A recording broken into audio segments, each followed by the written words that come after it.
Најголемите придобивки на демократијата е правото на претениците да расправат за тоа како се трошат парите на граѓаните собрани во заедничката каса. Токму поради ова, сосема е нормално и разбирливо дека дебатата за буџетот ќе предизвика бурни полемики и дебати во парламентот. Во земјите со развиена демократија, како ќе се трошат парите од буџетот во наредната година е значајно политичко, социјално, економско па и морално прашање. Видлива е нервозата кај власта, затоа што како и досега сака да троши повеќе пари отколку што може да собере, а уште што е позначајно, сака тие пари да ги троши недомакински, за опремување на кабинети, за купување на скапи возила, за споменици, врби, огради на мостови, златни украси во театарот, како и за владини медиумски кампањи во кои што се фалат со нивните наводни успеси.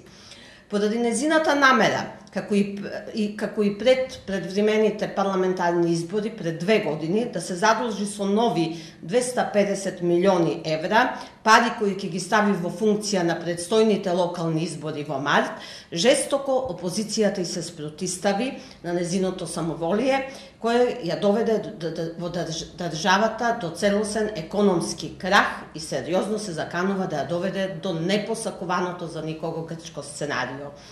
За жал, парламентот, кој според Уставот е највисок представнички дом на граѓаните, се претвори во филијала на власта. Овие денови сме сведоци на демонстрација на моќ и грубо кршење на одредбите од деловникот, како што е случајот со расправата на буџетот во комисијата, во законодавно-правната комисија, пред таа да заврши во комисијата за финансирање и буџет, како што е според деловникот, како што се практикуваше и досега. Ова пак предизвика крајно тензична атмосфера во собранието, која се заканува да доведе до целосна негова блокада. Ако кон нова се додаде и блокадата која што ја прави ТУИ, со амандманите на законот за бранители, ситуацијата е повеќе од сериозна.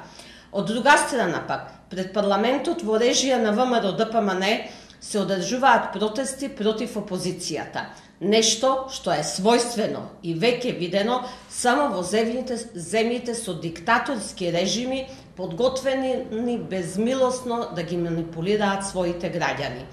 Сведоци сме дека еден ист човек, активист на ВМРО ДПМН, еднаш против опозицијата протестира како тутунар, втор пат истиот тој човек протестира како млекопроизводител, трет пат пак е транзицијски стечаец, а сега е во улога на пензионер и корисник на социјална помош во исто време. На крај, сакам да истакна, опозицијските партии, обединети во Сојузот за еднината, имаат заеднички став дека од оваа ситуација веќе нема повлекување, нема враќање назад, нашата одлука е јасна, на овој диктаторски режим мора решително да му се спротиставиме до крај. Благодарам. Прашање? Една од мерките што социјалдемократите ја презедува во однос на лустрацијата е апелот за повлекување на нивните предлози за членови во Комисијата за лустрација. Апропо нив, вие тогаш бевте парламентарна партија и вие предложивте еден свој член. Ќе апелирате ли да се повлече членот од?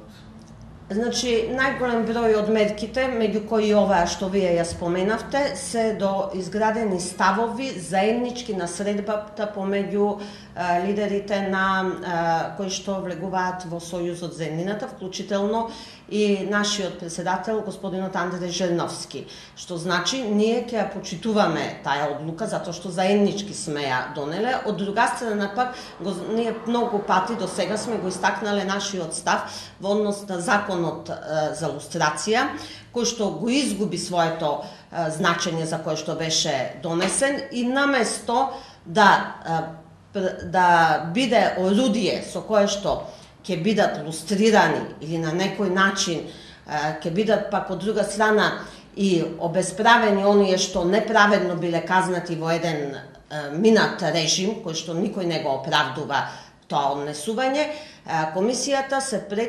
работата на комисијата се претвори во фарса, која што ги гони неистомислениците на оваа власт и од друга страна навистина не одговара на функцијата и она на почеток цел кој дури според мене и возвишена цел која што требаше да ја има. Да сумираме, ќе го отповикате вашиот предлог?